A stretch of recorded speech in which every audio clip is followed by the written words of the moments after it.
Hey gang, welcome back to Dwight and Sharon's new home here in Madeira. This is the next exciting episode. It's a beautiful sunny day. It's about 84 degrees. Check out the sky. You can't get, this is why we all live here. That's right. It's like living in a postcard, as Dwight says. That's right, it's like living in a postcard. Anyway, we've got our rough framing done. Got a little, couple things to tidy up, I think, not a big deal. But the house was about 3 days ago what they call trade ready. Trade ready means it's ready for them to start putting in the infrastructure, the behind the walls plumbing, electric, air conditioning ducts, things like that. So we're going to take a look at it. I got my trusty aide behind the camera there. She's going to manage so I can point out some things. But before we go in, I want to point out a couple of things that Sharon's going to point the camera at. If you guys look up at the zip board, okay, you'll see the roof has got what they call a rhino roof on it. You know, we're all used to tar paper that they would put on a roof, you know, underneath shingles. What we've done here, this is called rhino roof. It's an underlayment for shingles, a waterproofing underlayment that's plastic in nature, if you will, but it also has, it's fiber reinforced. It's a super strong, it's about 8 times stronger than tar paper. So high tensile strength, high tear strength, super good stuff, okay? And also while we're out here, if you notice the strapping that's along between the zip board pieces where the wall system meets the roof system, that's part of the hurricane strapping. That's what's keeping, that helps keep the roof and the wall system all tied together, okay? So come on along, we're gonna go inside and we're going to start showing you guys some of the different things that they're doing here with the trades, okay? So come on along. All right. You guys are doing great today. Oh, one more thing while we're out here, woo, back up a little bit. One more thing while we're out here is that Sharon had to come by today because tomorrow morning we have a meeting with our landscape architect, okay?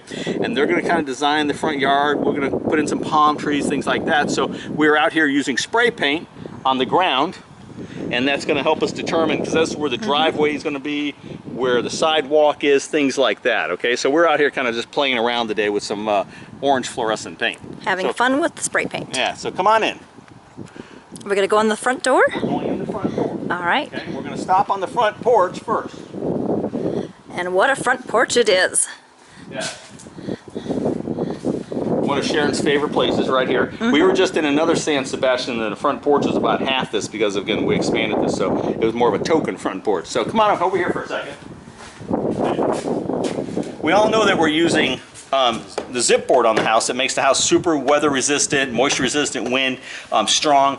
But with the zip board, they use this, if you will, rubberized tape. Okay, it's a flashing tape, and all the joints of the boards get covered with this tape joint. All the window openings, the pan, if you will, the pan of the window opening gets flashed, and that helps keep moisture out of the house as well. And they'll go over all of these joints before we put the siding on the house. But that's what that tape is for, okay? It helps seal up the joints, all right? So come on inside. You can do anything with duct tape. Build a house. That's right, exactly. Doing it with duct tape. All right, so right now we're in our front foyer, right? If we look up, what's the things you see now that you didn't see before, right? We're seeing all of the air conditioning ducts, okay? We have big ones, little ones, and I'll explain to what the different sizes and why they're where they're at here in just a moment, okay? But also, I want you guys to look at something. Also, if we look at our framing and our outside walls, and this being an exterior wall that goes to the garage, we have built into this, these basically the aircraft cable system. And what that does is ties the wall system down to the concrete, okay? If you look up at the top of the structure, you'll see that it goes through the top plate, and on top of that is a nut that they tighten down so that it keeps everything secure. Makes the house super strong, hurricane resistant, okay? All right, follow me. And now coming into our secondary bathroom, we have 2 secondary bathrooms. This one's a full bath, and of course the other one over on the other side of the house is a powder bath, right? We have some of the plumbing infrastructure. We have our inbound lines. This is, of course, your hot and your cold water. And then, of course, your drain line for your sink. Now, you'll see that these are different. This is that CPVC that we learned about earlier, and that brings in your hot and cold water under pressure. And these are 1/2-inch lines, because that gives you, remember we talked about that when we were doing the foundation, how the line comes in as a 3/4, then at specific locations, they take it down to 1/2-inch, and that way you get the pressure you need, so you turn on the tap, you get good pressure. And of course, this is your water leaving the house. That's all done by gravity. That falls down. Waste leaves house by gravity, water comes in by pressure, okay? So we've got that. we've got of course, our inbound water for the toilet, and then of course our waste for the toilet as well, okay? And of course the same thing for our tub. We have our tub here.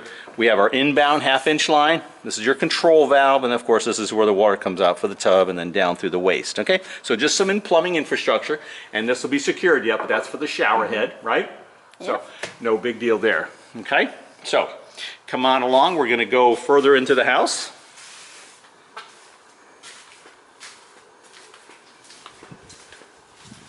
Now, this is a really great place to look at some air conditioning ductwork, okay? There's two types of ducts in air conditioning. You have a supply and you have a return. What's the difference? Well, a supply side of the air conditioning system, air conditioning works on high and low pressures. The supply side of an air conditioning system is what supplies cold air or warm air, depending on the time of the year, to your room or the area in which it's going. A return is what takes air out of that room or that area and brings it back to the air conditioning unit so that it can do what it has to do with it, right? Either heat or cool it. So here we have a return. See how big that is? Because that's taking air from a very large area. All of this area in here, it has to take air from, right? Versus this supply, this supply, see how small that is? That's feeding this area independently, okay? If we go into our closet right next door to us, come on over here, guys. If we go into our closet, this is that big giant storage closet we built in, there's another supply. It's supplying the room with air conditioning. So it only has to take air from, or give air to a smaller space versus the one that's right above your head. The return takes it from a larger space. Okay? Oh, that is very cool, Dwight, and hopefully it will be cool. Hopefully it will be cool, right? All right, let's go into our gathering space. All right. What do you guys think of the hat? Give me Looking snappy. Give me a thumbs up or subscribe if you like the hat. You gotta pay me back for that. You gotta pay me back for that. All right, so, again, more supplies. They're supplying the room with cool air or hot air, depending on the time of the year, right? Okay, so that's part of that. We have our plumbing infrastructure in our island, right? Okay. Very nice. Now, also, what do we got here? Okay, the air conditioning and heating company, AC Designs, who's the sub on this job, they put in some of the venting for the dryer and for our gas, our venting our hood, okay? This is a natural gas community, and you have to, by code, vent natural gas communities. You have to vent the natural gas out of the house. We're not doing natural gas, we're doing electric cooktop, but it will be pre-plumbed for gas in the future we want to. So they're doing a vent hood as well, okay? So we'll see that as we go put the cabinetry and all that sort of thing in. Very good point here also. More, of course, plumbing infrastructure for our sink, for our dishwasher, things of that nature, our discharge for our dishwasher, for our two different sinks. And also, because there's going to be a garbage disposal here, and also the dishwasher comes in here, these are stub outs for electrical power lines. So they'll be running electrical wires when they get them here to do power. They'll be running power into those lines, okay? All right. All right, very cool. For Dwight's famous island. For Dwight's famous island. What else we got to talk about? Let's see. Oh, on AC ducts. You know, this is a great question. We get this all the time. The house will be wrapped with R19 insulation. These are 2x6 walls, right? They're about 5.5 inches wide. Well, in there will be bats of R19, resistance 19. It's a resistance factor to heat transfer, okay? And so these have R19 in the walls, but also R38 in the attic space. And what that is just different thicknesses of insulation. This will be about 5.5 inches in the walls, but in the ceiling it'll be 12 to 14 inches deep, blown in fiberglass insulation. Now, how does your air conditioning stay cool? Well, as we know, attic spaces get hot, right? So you got this cool air duct running through there. How does that cool air that's in those ducts come into your room stay cool? So if you look up, come on over here, you can see this really great view here. If you look at those foil, those are the air ducts, and they're foil wrapped, right? That's a radiant barrier they put on there. So the heat, radiant heat is reflected away. The heat in your attic space is a radiant type heat. It's a static type heat. It's like what comes off the sun, basically. If you look down the interstate highway when it's super hot out, you'll see those little light waves coming off the interstate or off the road that you're on. That's radiant heat. That's the same thing that happens in your attic space. Well, that radiant heat that's in the attic space that hits those ducts, the foil, gets radiated back away from them. Plus, there's insulation, fiberglass insulation wrapped around that on the inside, and then of course the inner tube that allows the air to move. So that keeps that air cool or warm depending on the situation, you know, in your attic space. Okay, so that's kind of what happens there. All right, so let's go here in the master. We'll show you a little bit more stuff in there. We appreciate you guys riding along today. Yeah, Dwight and I are just ready to meet some friends here for our first little party at our house. Okay. This, guys, is, again, as you know, this is the shower, okay? And something I want to bring up here real quick. In construction, we talked about early on in the video series that sometimes things, you know, happen along the way. You got adjustments you got to make, like that, like the water, my water spigot on the back, that sort of thing that they had to move and so on. But also other things happen. Somebody misreads a plan, somebody, you know, misjudges something, what have you. Just catch things along the way. Case in point, this knee wall here, this is the shower right here, okay? We spec this shower as it is, but this wall comes standard. This is 48 inches tall. This wall comes standard at 36 inches, which is where we wanted it, which we anticipated. And then we put, there's glass that goes above this, but we extended the glass up 12 inches from 10 inches from 42 inches to 52 inches.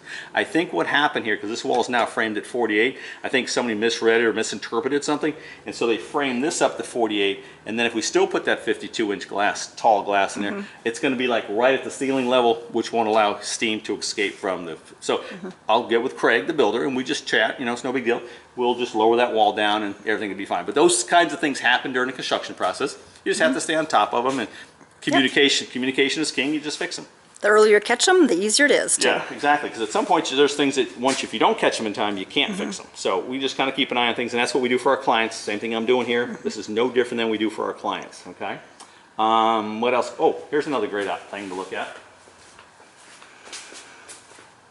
Again, we have supply and return, right? Supply goes through return air, if you follow this duct right here, the big one, goes into our master bedroom, right? That's going to pull air out of the master bedroom into this manifold box where it all goes together. All right. There's a couple of other ducts that come into it, and then that will eventually make it back to the air handler in the air handler closet. Okay, and so it cycles. So that's why they're bigger. They gather air from general spaces versus, you know, a specific spot. Okay, and so the reason they have both intake and exhaust, if you will, supply and return in the system, because you have to keep air moving, because they want the right amount of humidity in the room, they want the right temperature, the fans have to turn, the air has to move at certain speeds. Okay, so that's why it's all engineered to the cubic footage of the house, the ceiling heights, how many windows are in the house. It's all called energy calculations, and that's what they do. So that this air conditioning system is specific to our house, because in our house we put in some extra windows, of course, 2 in the master, 2 in the cafe.